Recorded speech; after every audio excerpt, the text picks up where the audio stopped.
정봉재 정치쇼 3부 순서 들어가겠습니다. 자, 여러분들께서는 지금 이재정 더불어민주당 의원님, 최명길 국민의당 의원님, 윤수아 정의당 의원님, 진수희 바른정당 전체고위원 전 장관님과 함께하고 계십니다. 자, 아까 예산 얘기했는데 예산 좀 더 정리하시고요. 지적할 게 또 있으시다고.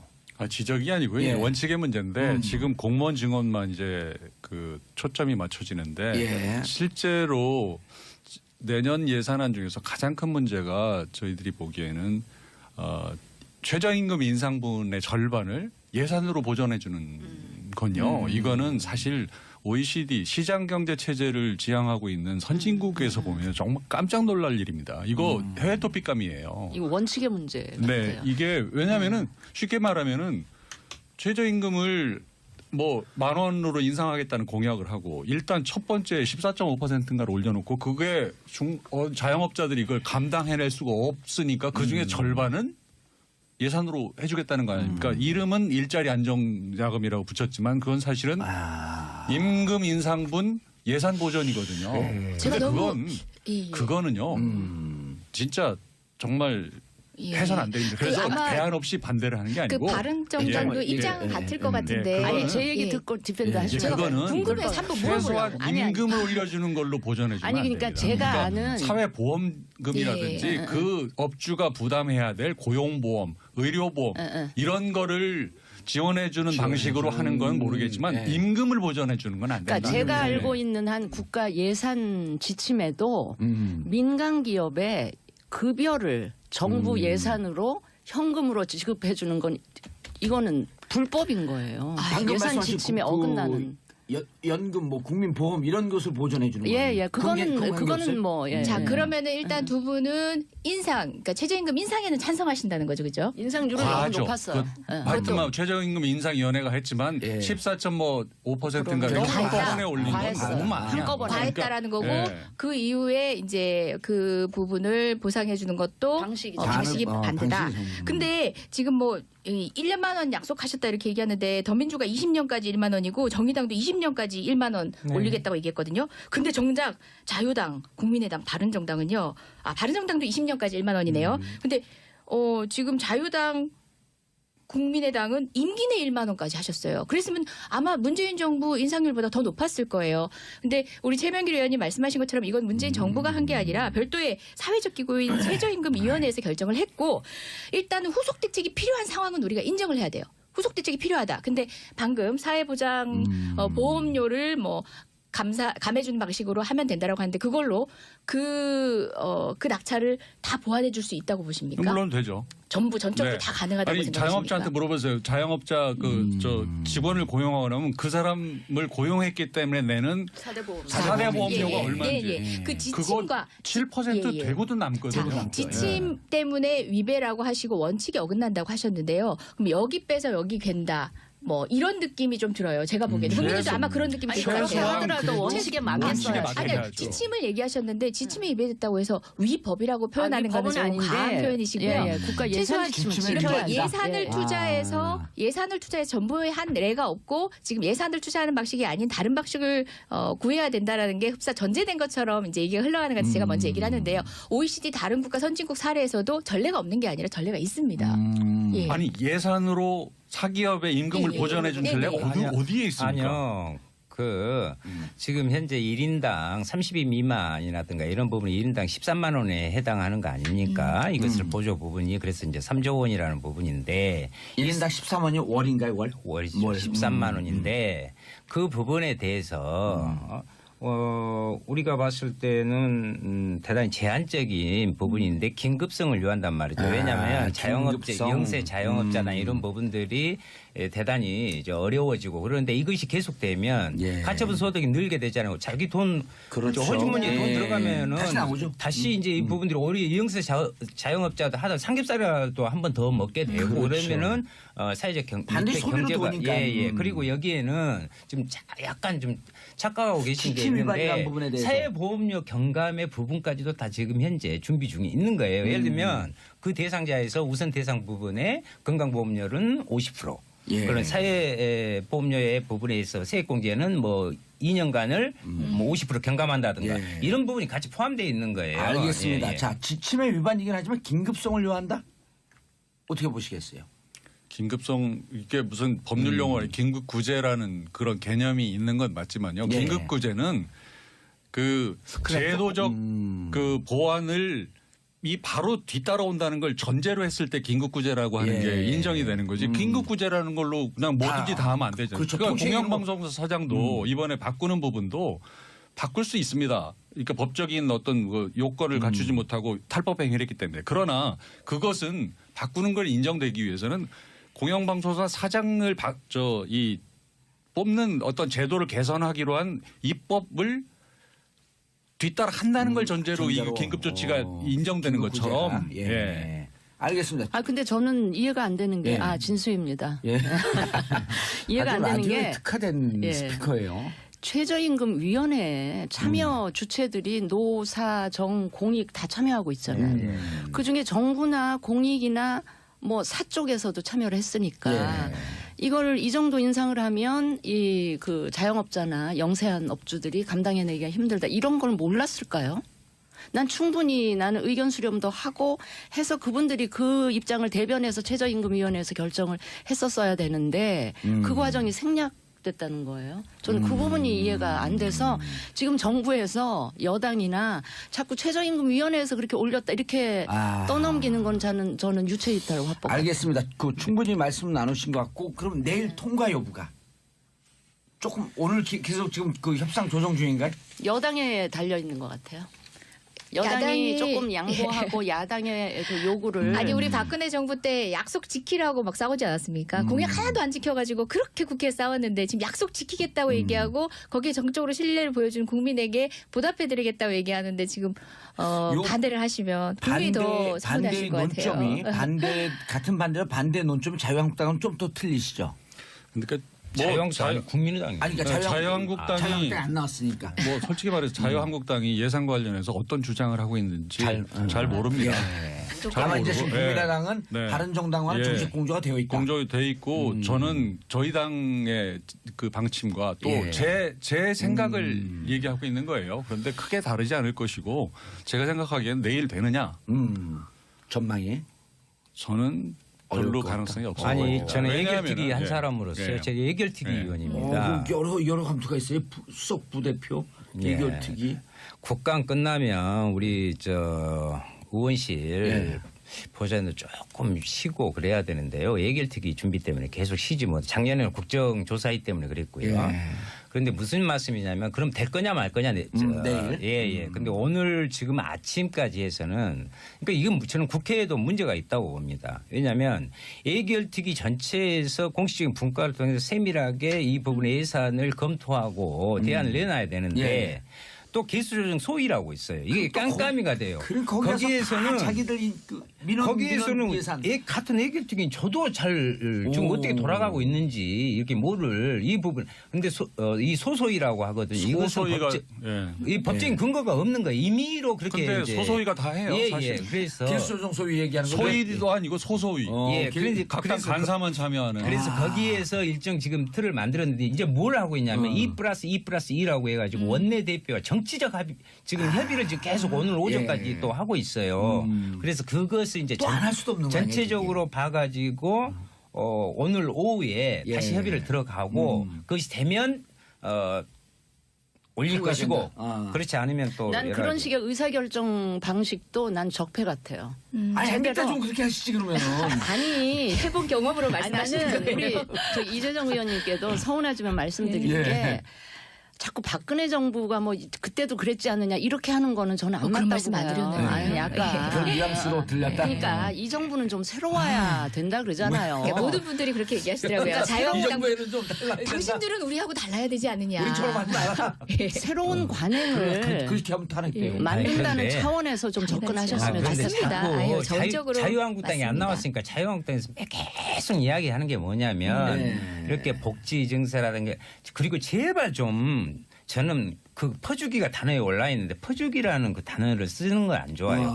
네. 국민들한테 모멸감이고요. 아니 세금은 당연히 퍼줘야 예. 됩니다. 국민한테 퍼줘야지. 또 하나는 그러면 내가 쓰려고 또 뭡니까? 하나는 이 부분은 분명히 좀 말씀 드릴게요. 왜냐하면 우리가 저는 민주당에서도 대해서도 비판적으로 말씀드리고 네. 싶어요. 왜냐하면 이번에 사회복지 서비스공단 만든다고 해갖고 이름도 다 바꾸고 그랬는데 최저임금 인상분으로 모든 것을 다 땜질하려고 하는 경향이 있어요. 노동 존중의 사회를 만든다고 하면서 이 부분에 있어서 거기다 구체적인 계획과 이런 부분들이 아직 마련되고 있지 못한 알겠습니다. 부분은 지금 더 현재 새 정부가 노력하겠습니다. 비판받아야 돼요. 예, 네, 예산 더 노력하겠습니다. 예산 통과 전망. 예산 시를 늘 넘겼고 아마 여기 계신 우리 전봉주 전 의원님도 늘 이제 12월 31일은 예, 국회 동료와 함께 우린 보냈던 육박전으로 뚫었어요. 국회 동료와 함께 보내셨던 기억이 있을 것 같은데요. 작년이 그래도 제일 빨리 처리됐던 하루 넘겼어요. 아, 그러니까 11월 늘 3일. 시를 지켰던 적은 없습니다. 예. 하루 넘겼음에도 불구하고 제가 그때 원내대변인이었는데 국민께 죄송하다는 브리핑을 했는데요. 올해만큼은 시간을 꼭 지켜서 국민이 그래도 최소치는 하는구나 예. 하고 근데 국회를 당일의 다시 가능성. 협조 부탁드립니다. 작년에도 예, 사실 협조 부탁드립니다. 작년에도 날 탄핵안 표결이 눈앞에 있었기 때문에 예산안에 별 관심이 없었어요, 사실은. 그래서 그것도 그 시점에 된 거죠. 올해의 경우는 절대 그렇게 될 것 같지는 근데 않고요. 무엇보다 지금 네. 최저임금과 관련해서 최저임금 보전과 관련해서 지금 국민의당에서 목소리를 높이시는데요. 아니 근데 우리는 20년까지 1만 원 올린다고 했는데 국민의당 임기 내에 1만 원 알겠습니다. 어떤 방식으로 올리시려고 예, 했는지 아까 말씀하셨으니까. 궁금합니다. 예, 자, 대통령 선거에서 뭐 국민의당이 집권을 했습니까? 알겠습니다. 자, 싸움 대통령 선거 나가시기 때는 아무 얘기나 하면 되는 거였구나. 청취자 여러분께 저희는 안내 그렇지 않아서. 말씀드리겠습니다. 오늘 11시 기준으로 속초, 고성, 양양, 동해, 삼척에 건조 경보가 발효됐습니다. 화기 취급 시 전쟁을 잊지를 못해요. 각별히 주의하시고 산에 가실 때 성냥 담배 등 인화성 물질을 소지하지 마시기 바랍니다. 또 바람도 세게 불어왔고요. 산불이나 이런 그 사고가 나게 되면 대단히 위험합니다. 그러니까 특히 화재 주의해 주시기 바라겠습니다. 또 소방관님들 지금 마음고생 또 많이 그냥 빨리 하시겠네요. 올려줘. 그래요, 빨리 좀 그러니까요. 늘려. 예, 예. 부탁드리겠습니다. 자, 국민의당 이 세 개 중에 뭘 할지 투표합시다.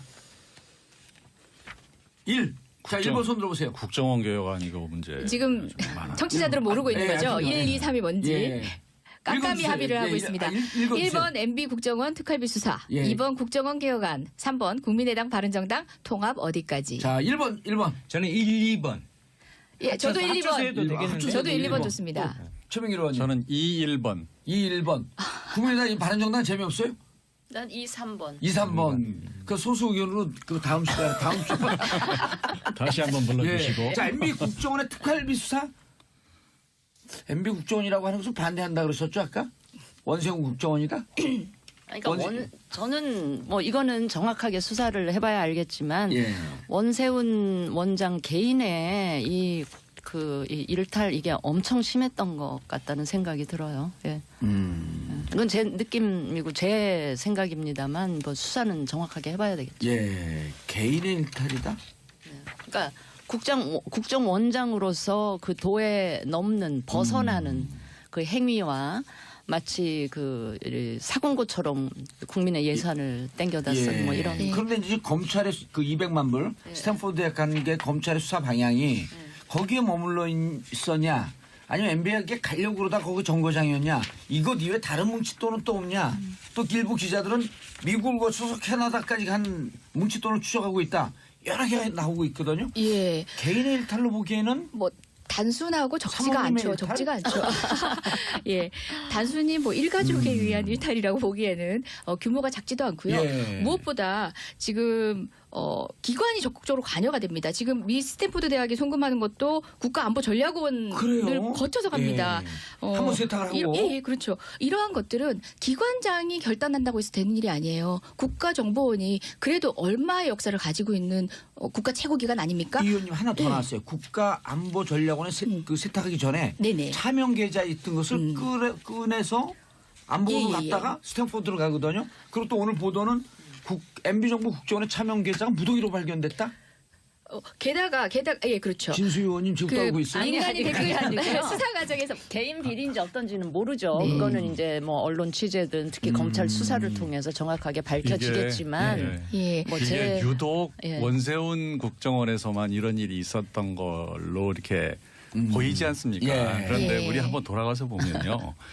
이 국정원의 안에 그 서류 서랍과 캐비넷과 서버가 그 개혁위원회라고 하는 민간인들이 가서 다 들춰본 경우는 국정원이 생긴 게 지금 56년 됐거든요. 아이, 그것도 또 처음입니다. 다른 논점이신 것 같고요. 제 말씀 한번 예. 들어보세요. 그게 논점이 다른 얘기예요. 예전에 김대중 정부가 사실 뭐 처음으로 이제 정권 교체가 됐던 거 아닙니까? 예. 그 당시에. 그래서 이종찬 국정원장이 사실은 안기부로 이제 국가정보원으로 바꾸는 개혁을 하면서 이분은 그래도 대대적인 개혁을 했지만 이분이 국정원 안기부 출신이었기 때문에 어떻게 해야 되는지를 좀 알아서. 서훈 원장도 안기부 출신 아니에요? 네.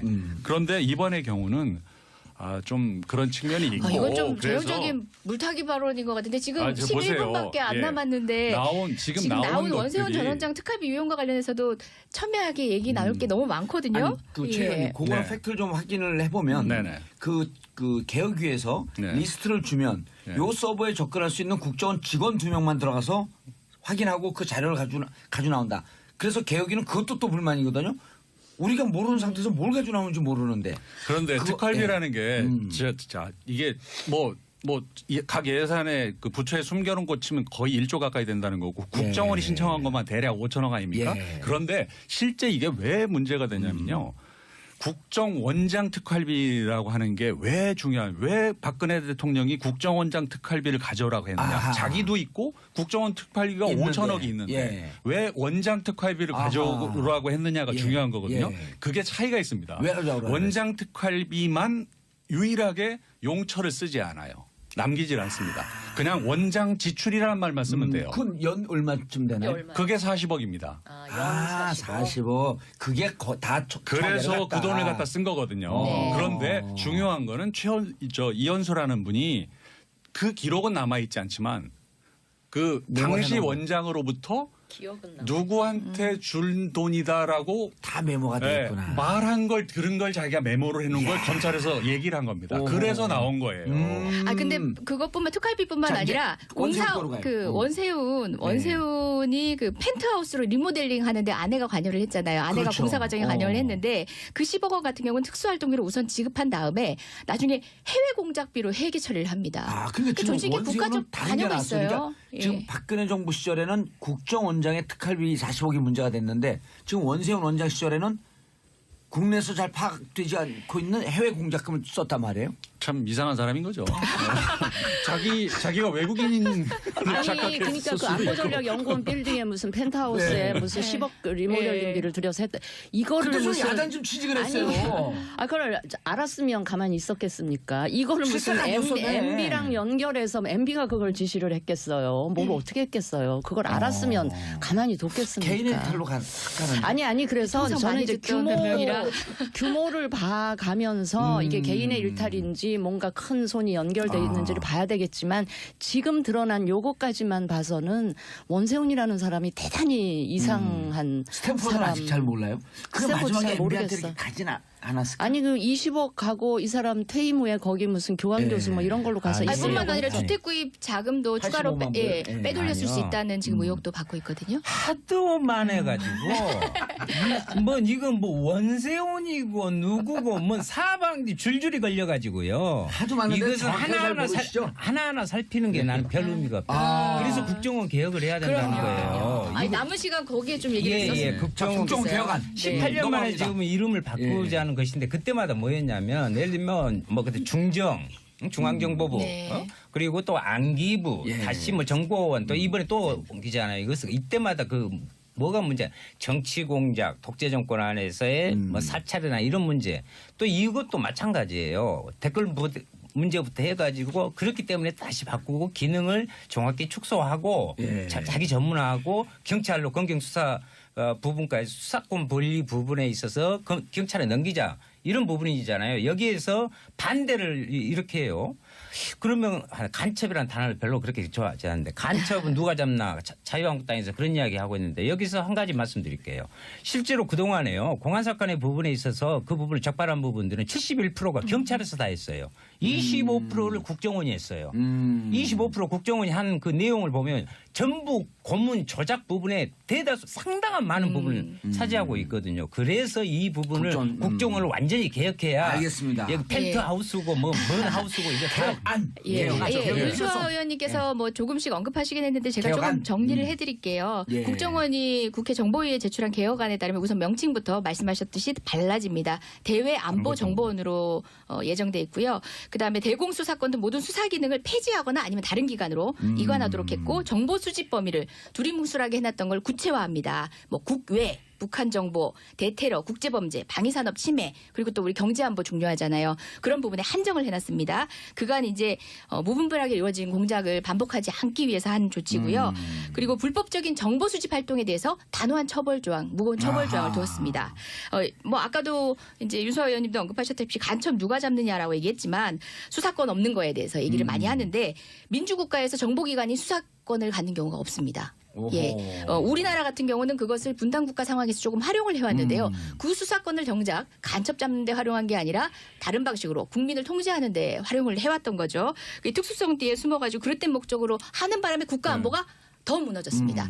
국정원 개혁안은 국가 안보를 위한 개혁안입니다. 개혁안을 쫙 발표. 잘 나왔다. 네. 잘 나왔다. 어제 아름다운 개혁안을 발표를 했는데 제가 오늘 아침에도 지적을 했지만 그 발표 자체가 목적이 아니고 개혁을 하는 게 목표여야 되지 않습니까? 그렇죠. 예. 발표 자체는 아름답게 했어요. 근데 그걸 이룰 수 있느냐를 놓고 우리 한번 보자는 겁니다. 저는 그 신고리 오리코기 공사중단 공론화위원회를 보는 것 같은 느낌을 받았어요. 왜냐하면은 이게 될 일을 얘기하고 있는 건가? 자, 보세요.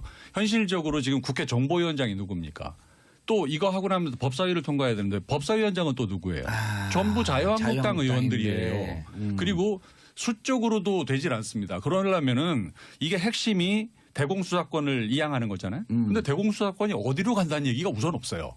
그냥 대공수사권을 넘긴다는 것만 있고 그 정도의 사안을 하려면요.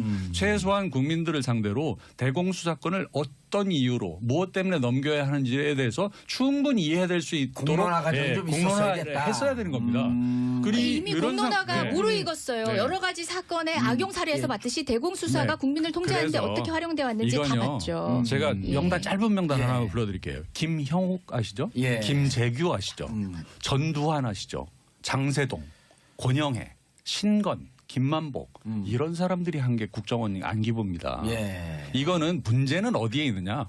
권력이 자기의 통치 장치로 국정원을 쓰기 때문에 모든 일이 벌어지는 거거든요. 우선 그걸 놔줘야 됩니다. 그걸 놓으면은 모든 일이 해결돼요. 그걸 놓는 장치 시스템을 좀 만들자는 거예요. 좀 만들자는 건데 최소한 대공수사권 문제는 이렇게 딱 던져놓으면요 일이 되지를 않아요. 진수 의원님.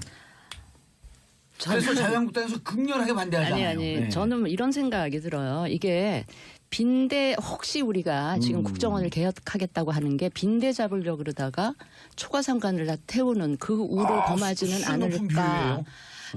그다음에 이름도 저는 국가정보원 굉장히 괜찮아요. 이거를 지난 과거 정권에서 버려놔서 그렇지 나는 국정원 이름도 굳이 바꿀 필요가 있을까 하는 생각이 들고요.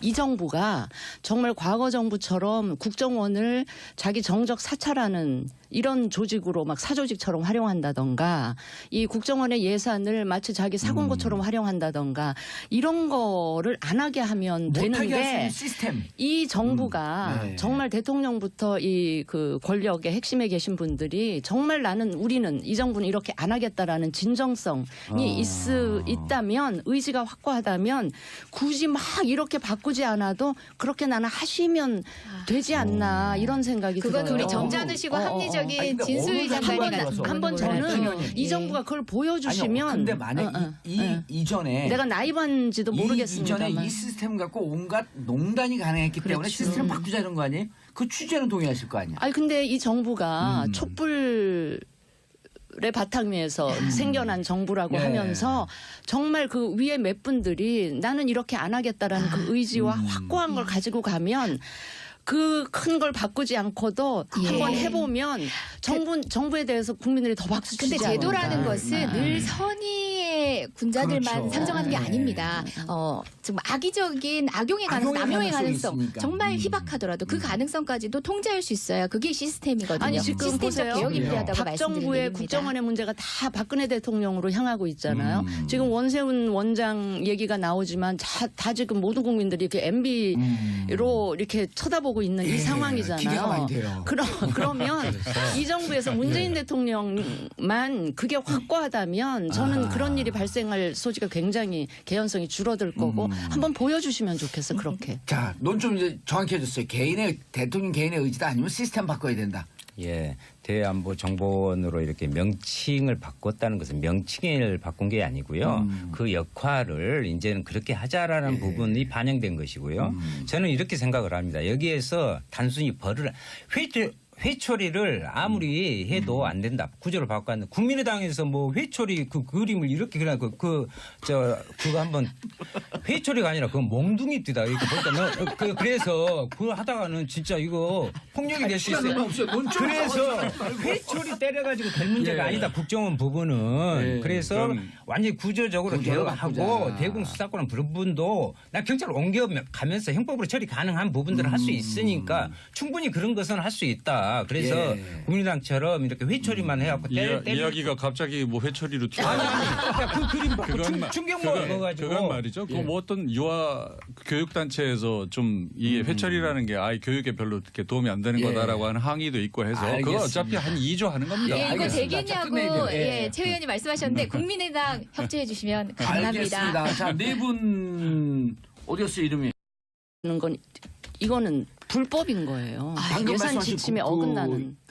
연금 뭐 국민보험 이런 것을 보존해 주는 거예요. 예, 그거는 뭐 예. 자, 그러면은 일단 두 분은 그러니까 최저임금 인상에는 찬성하신다는 거죠, 그죠? 인상률은 너무 과하죠. 높았어요. 하여튼 최저임금 인상위원회가 했지만 예. 14.5%인가 너무 한꺼번에 올린 건 과했어요. 너무 많아. 한꺼번에. 과했다라는 거고 예. 그 이후에 이제 그 부분을 보상해 주는 것도 방식이죠. 방식이 반대다. 방식이 좀. 근데 지금 뭐 1년만 원 약속하셨다 이렇게 얘기하는데 더민주가 20년까지 1만 원이고 정의당도 20년까지 1만 원 올리겠다고 얘기했거든요. 근데 정작 자유당, 국민의당, 바른정당은요. 바른정당도 20년까지 1만 원이네요. 근데 지금 자유당 국민의당은 임기 내 1만 원까지 하셨어요. 그랬으면 아마 문재인 정부 인상률보다 더 높았을 거예요.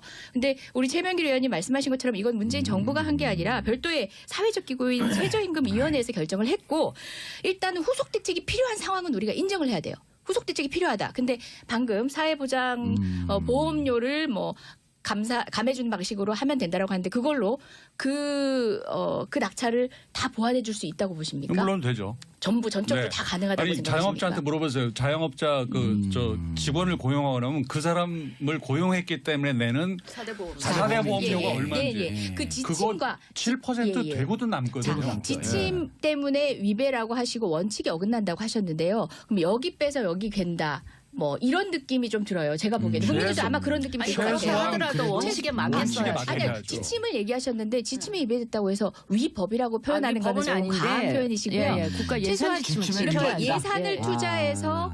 투자해서 전부에 한 예가 없고 지금 예산을 투자하는 방식이 아닌 다른 방식을 구해야 된다라는 게 흡사 전제된 것처럼 이제 이게 흘러가는 것 같아서 제가 먼저 얘기를 하는데요. OECD 다른 국가 선진국 사례에서도 전례가 없는 게 아니라 전례가 있습니다. 예. 아니 예산으로 사기업의 임금을 예, 예. 보전해 준 네, 전례가 네. 어디에 있습니까? 아니요.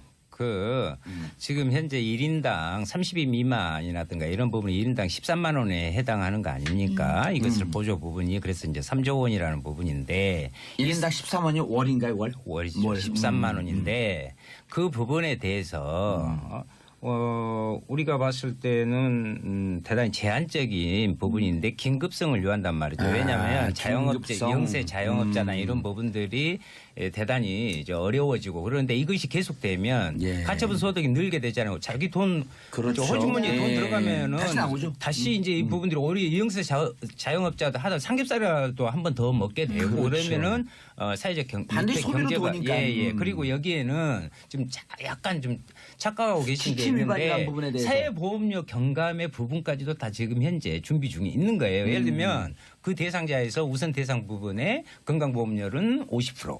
예. 그런 사회보험료의 부분에 있어 세액공제는 뭐 2년간을 뭐 50% 경감한다든가 예. 이런 부분이 같이 포함되어 있는 거예요. 알겠습니다. 예, 예. 자, 지침의 위반이긴 하지만 긴급성을 요한다? 어떻게 보시겠어요? 긴급성 이게 무슨 법률 용어로 긴급 구제라는 그런 개념이 있는 건 맞지만요. 예. 긴급 구제는 그 제도적 그 보완을 이 바로 뒤따라온다는 걸 전제로 했을 때 긴급구제라고 하는 예. 게 인정이 되는 거지. 긴급구제라는 걸로 그냥 뭐든지 다 하면 안 되잖아요. 그렇죠. 그러니까 통칭으로 공영방송사 사장도 이번에 바꾸는 부분도 바꿀 수 있습니다. 그러니까 법적인 어떤 그 요건을 갖추. 정봉재 정치쇼 3부 순서 들어가겠습니다. 자, 여러분들께서는 지금 이재정 더불어민주당 의원님, 최명길 국민의당 의원님, 윤수아 정의당 의원님, 진수희 바른정당 전 최고위원 전 장관님과 함께하고 계십니다. 자, 아까 예산 얘기했는데 예산 좀 더 정리하시고요. 지적할 게 또 있으시다고. 지적이 아니고요. 예. 원칙의 문제인데 지금 공무원 증언만 이제 그 초점이 맞춰지는데 예. 실제로 내년 예산안 중에서 가장 큰 문제가 저희들이 보기에는 최저임금 인상분의 절반을 예산으로 보전해 주는 건요. 이거는 사실 OECD 시장경제 체제를 지향하고 있는 선진국에서 보면 정말 깜짝 놀랄 일입니다. 이거 해외 토픽감이에요. 이거 원칙의 문제 같아요. 네, 이게 왜냐하면은 쉽게 말하면은 최저임금을 뭐 10,000원으로 인상하겠다는 공약을 하고 일단 첫 번째 14.5%인가를 올려놓고 그게 자영업자들이 이걸 감당해낼 수가 없으니까 그 중에 절반은 예산으로 해주겠다는 거 아닙니까? 이름은 일자리 안정자금이라고 붙였지만 그건 사실은 임금 인상분 예산 보전이거든요. 제가 근데 너무 그거는요.